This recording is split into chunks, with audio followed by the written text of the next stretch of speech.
Hello everyone and welcome back to a brand new video where I will be reacting to Gareth Southgate's England squad for the upcoming World Cup Qualifiers next week.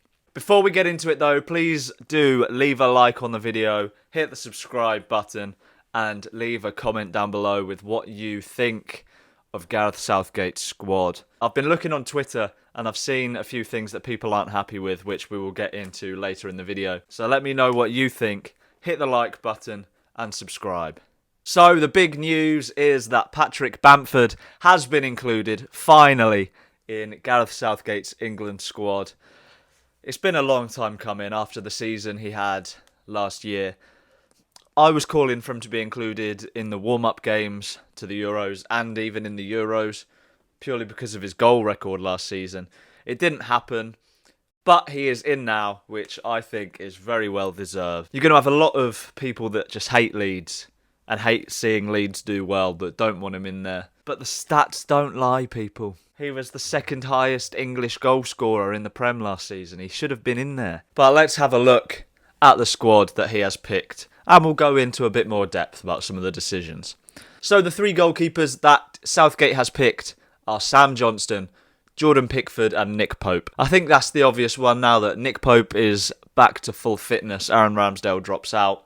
He did get his new move to Arsenal very recently, but I think before Nick Pope got injured, he was everyone's number one choice for the Euros. So maybe we'll see that transition now, the transition from Pickford to Nick Pope as the number one.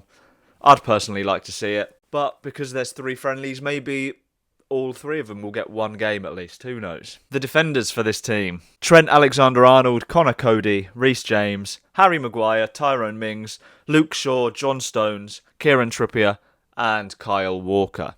I think they are the obvious choices. We've got the four right backs back in again. In midfield we have Jude Bellingham, Jordan Henderson, Jesse Lingard, Mason Mount, Calvin Phillips and Declan Rice. And the attackers: Patrick Bamford, Dominic Calvert-Lewin, Jack Grealish, Harry Kane, Bukayo Saka, Jadon Sancho and Raheem Sterling.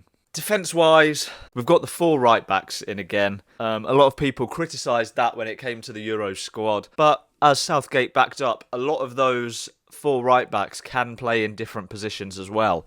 You've got Trent Alexander-Arnold, who is the right-back. Reece James can play right wing back in a back five. He can play centre back in a back five. He can also play centre mid. So he's very helpful to have around. Kieran Trippier can play right back, left back, and Kyle Walker can play right back and centre back as well. So with those four players, we do have a lot of bases covered. And I think that it is very clever from Gareth Southgate to put those people in when he does seem to play the five at the back a lot. And I know people want to play really attacking football with the abundance of incredible attacking players that we have. But his logic is right, that the best international teams at the tournaments don't concede goals. So if we can shut out and keep a load of clean sheets, realistically, the attacking players that we do have are going to work and are going to get us goals. And I know that is a very unpopular opinion, but it's right. It is right. And that is why Gareth Southgate is the England manager and we're all sitting at home in our chairs and sofas tweeting about it. In Southgate's press conference, he did mention Ben White. He has got his £50 million move to Arsenal, which would probably help him get into the England squad more, being at one of the bigger clubs. But he has come down with COVID and missed the last couple of games. So, unfortunately, he misses out this time. I do think that if he didn't have COVID, he would be in that squad instead of maybe Connor Cody, because Wolves hadn't had the best start of the season anyway. And I just think Ben White is better than Connor Cody. So I can see in future squads Ben White replacing Connor Cody eventually. And that is something I'd be happy to see, as Ben White is a great young defender. I think the one surprise there in midfield is Jesse Lingard being included. He hasn't really played much at all for Man United. He's still in a bit of a limbo. Is he staying? Is he going? I think he does need to leave. He needs to get match time. He's not going to get consistent match time at Man United. And if he wants to break into the England squad and be a solid player in the England squad, he needs to leave. I think he should be going to West Ham because he did incredibly well there last season. But I think they're being priced out of a move with the price that Man United have put him at. But on his day, Jesse Lingard is a very talented midfielder. Thinking back to the 2018 World Cup when we had him and he was playing regularly, he was great, wasn't he? He was fantastic in that midfield. His link-up play with the wide players, with Harry Kane, was great. So if he can get back onto that form, he's a welcome addition to the squad for me. There is no James Ward-Prowse in this squad. Now, I did say in my Euros squad video, I wouldn't have put James Ward-Prowse in my squad. Yes, he is a good player, but he is mainly a set-piece merchant, in my opinion. And when, realistically, that's what his main strength is, there are other people in this squad that can take decent set-pieces. Maybe not to the ability that he can, but the other positives that the other players have just outweigh James Ward-Prowse's set-piece ability, in my opinion. Maybe it was between Jordan Henderson and James Ward-Prowse to get into this squad, I don't know. And he probably just went with Henderson because he wanted the experience in that midfield. Because looking at that list of midfielders, there is a lot of inexperience there, and they are very young. Now, the attackers, this is where everybody seems to be kicking off. There is no Mason Greenwood. Southgate mentioned that in his press conference, saying that he's starting to come into the Man United team now. He's starting to solidify a starting place in the Man United squad. And I feel like what he's done is right. And he doesn't want to overload him with pressure, because being a starting striker for Man United does come with a lot of pressure. So if he was to be Man United's starting striker and play for England as well, it could be too much for the guy. Whether that's just excuses for not picking him, I don't know. Will we see him in the under-21 squad tomorrow?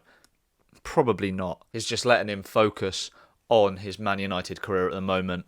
And maybe in a couple of years' time, he will be a starting striker for England. No Danny Ings. Danny Ings moved to Aston Villa. He's had a great start to the season. That overhead kick that he scored was incredible. But he is not in this England squad. Why?